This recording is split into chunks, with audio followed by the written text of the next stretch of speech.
Zabbuli eya 5:2. Lwaki okwenyumiriza mu ttima gw'omuzira? Okusaasira kwa Katonda kwa lubeerera. Olulimi lwo luteesa eby'obubi obwereere ng'akamwana ak'obwogi lukola n'obulimba.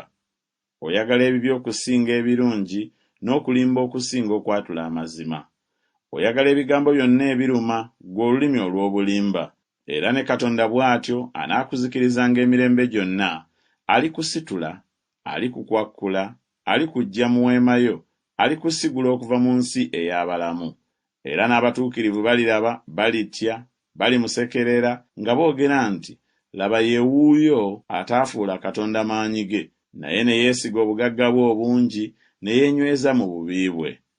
Naye nze nfaanana ng'omuzeyituuni oguloka ennyo mu nnyumba ya Katonda, neesiga okusaasira kwa Katonda emirembe n'emirembe. Naakwebazanga ennaku zonna, kubanga ggwe wakola bw'otyo, era nnaalindiriranga erinnya lyo, kubanga ddungi mu maaso g'abatukuvu bo.